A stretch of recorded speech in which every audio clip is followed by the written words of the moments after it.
estar a seus pés como Maria. Lucas 10, de 38 a 42.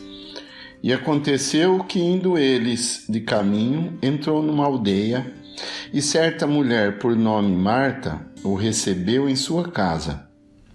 E tinha esta uma irmã chamada Maria, a qual, assentando-se também aos pés de Jesus, ouvia a sua palavra. Marta, porém, andava distraída em muitos serviços, e aproximando-se, disse: Senhor, não se te dá que minha irmã me deixe servir só? Dize-lhe, pois, que me ajude. E respondendo Jesus, disse-lhe: Marta, Marta, estás ansiosa e afadigada com muitas coisas, mas uma só é necessária, e Maria escolheu a boa parte, a qual não lhe será tirada. Para o homem de dores, que raras vezes pôde beber um pouco de água, como nos diz o Salmo 110, versículo 7, abre aspas, beberá do ribeiro no caminho, fecha aspas. Ilhado como estava, sem ter lugar para repousar sua cabeça, tinha em Betânia a sua casa terrenal. Do mesmo modo, não tinha ali também aqueles a quem chamava de, abre aspas, minha mãe e meu irmão, fecha aspas, como sua verdadeira família, pois escutavam a palavra de Deus e a cumpriam. Lucas 8, versículo 21. Sem dúvida alguma, os três anfitriões também formavam parte, abre aspas, dos seus que estavam no mundo, fecha aspas. João 13, 1. Seu amor era conhecido ali, abre aspas, aquele a quem amas está enfermo, fecha aspas, e apreciado individualmente. Jesus amava Marta e a sua irmã e a Lázaro, e ali encontrava a resposta a que tinha direito. A hospitalidade para com ele era uma dessas respostas. Na casa de Simão, o fariseu, o Senhor não foi o objeto das atenções mais importantes que deveria receber um tal convidado. E Jesus manifesta a Simão que essa falta de atenção na realidade era falta de amor. Simão, como muitos de nós, era pouco consciente da grandeza do perdão divino. Em Betânia não houve tais reprovações. Lá o mestre era bem recebido, e isso deve ser enfatizado, pois nessa casa a responsabilidade era de Marta. Abre aspas, uma mulher chamada Marta o recebeu em sua casa, fecha aspas. Creio que isso nos foi deixado escrito com tal precisão para justificar a Marta, a qual será repreendida um pouco mais tarde, mas que ficasse o testemunho que no assunto que se refere ao exercício da hospitalidade não lhe faltava o amor.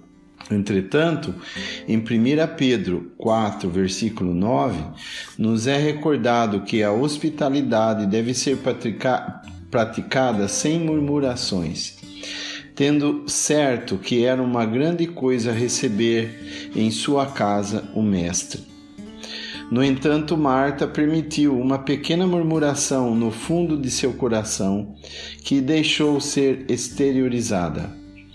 E da visita de seu Senhor, sentiu antes o fardo que o privilégio, recebendo por isso a reprovação do Senhor. Mas, mesmo assim, Maria não abandonou seu lugar. A boa parte que escolheu e a qual não lhe será tirada. Não vos esqueçais da hospitalidade, nos recomenda Hebreus 13, versículo 2. Porque por ela alguns, não o sabendo, hospedaram a anjos. Marta tinha o privilégio de receber em sua casa aquele que foi, abre aspas, feito tanto mais excelente do que os anjos, quanto herdou mais excelente nome do que eles, fecha aspas. Hebreus 1, versículo 4. Logo terminará a sua obra. O céu se abrirá para acolher-lhe. esperando abrir-se também para recolher os seus. Mas, ao honrar com sua presença a casa de Betânia, Jesus dá uma amostra, por um breve momento, do céu na terra. E esta é também a experiência que podemos ter, irmãos e irmãs, convidados como somos, para estar na sua presença, como uma primeira impressão do que será o céu, onde o Senhor prometeu estar presente e onde também louvamos em paz e todo o crente goza de seu poder e da realidade de sua presença. Outra resposta ao seu amor era o interesse pela sua palavra. Essa resposta aqui é dada por Maria, a outra irmã. O que me ama guardará a minha palavra, disse o Senhor aos seus discípulos, tendo como consequência: e o meu Pai o amará, e viremos e faremos nele morada. João 14, 23. Não era exatamente esse o privilégio na casa de Betânia? O filho com o pai, do qual ele era a perfeita expressão, habitava ali porque era amado, dando a Marta a insigne ocasião de servi-lo e a Maria de escutá-lo. Em relação a essas duas mulheres, o Senhor é aqui o Mestre e Senhor. Se Marta ilustra o serviço para com o Senhor, Maria está na escola do Mestre, que ensina. Lucas 9, de 33 a 38. Mas a diferença de sua irmã, distraída por muito serviço, é que Maria, sabendo escutar, saberá servir convenientemente no momento certo. Sentada aos pés de Jesus, escutava a sua palavra. Quando o Senhor fala, nos convém escutar. Isso não é somente uma questão de costume, mas de bom senso. Um aluno atento é o primeiro a ser recompensado. Uma atitude igual à de Maria nos instrui sobre esse assunto. Por um lado, ela está aos seus pés, o que significa reverência, pois ouvia a palavra do Senhor como tendo autoridade, no sentido de que aquele que ouvimos tem o direito de impor sua vontade. Por outro lado, ela estava assentada, uma posição de descanso necessária para prestar atenção. Que saibamos tomar uma atitude favorável para escutar a palavra de Deus, como Samuel pede para Saul fazer em 1 Samuel, capítulo 9, versículo 27. O princípio de cada dia é, por regra geral, o momento mais propício para ler e meditar nas Escrituras. Não somente não estamos ainda absorvidos pela exigente engrenagem das nossas ocupações cotidianas, mas somos guardados de começar a realizá-las antes de receber as instruções do Senhor, para que possamos saber como fazê-las. Abre aspas, sou teu servo, dá-me inteligência para entender os teus testemunhos. Fecha aspas, Salmo 119, versículo 125.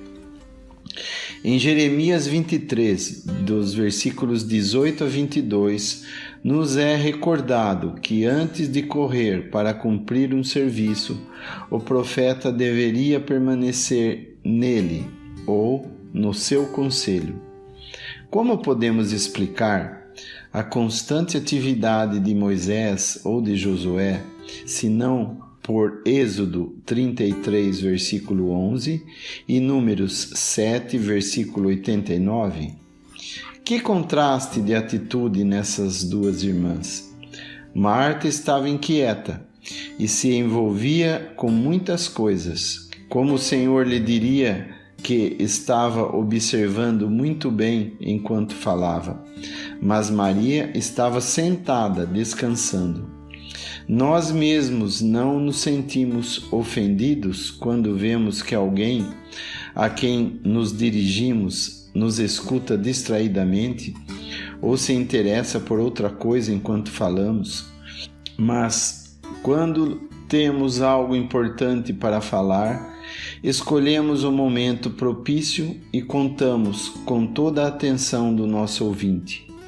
Muitas vezes, a falta de tranquilidade e o não sabermos parar e ficar quietos para ouvir o Senhor, e por isso não podemos entender seus pensamentos. No Salmo 23 nos diz, abre aspas, deitar-me fazem verdes pastos, fecha aspas, porque para o crente, como para a ovelha, o repouso é a condição necessária para uma boa alimentação. Ele pode dirigir-se diretamente a nós por sua palavra, como fez para com Maria, mas também pode ensinar-nos através de nossas experiências e nossos erros. Maria ilustra a primeira maneira de aprender, e também a mais simples e mais bendita.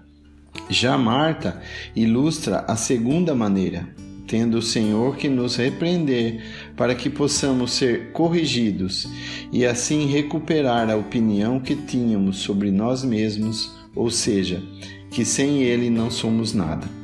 Se aprendêssemos como Maria, diretamente da sua palavra, esta teria mais autoridade sobre nossas consciências e sobre nossos corações, e teríamos menos necessidade dos ensinamentos através de experiências rudes, lições de disciplina e repreensões.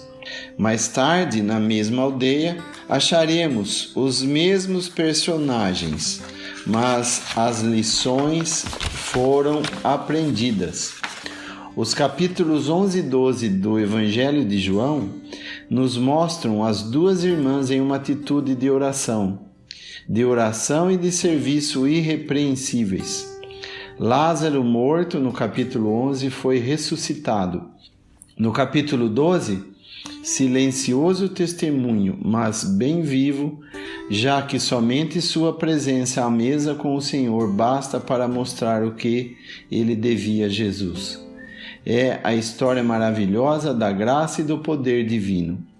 Nesse homem, a glória de Deus se fez visível diante de todos. João 11, versículo 40.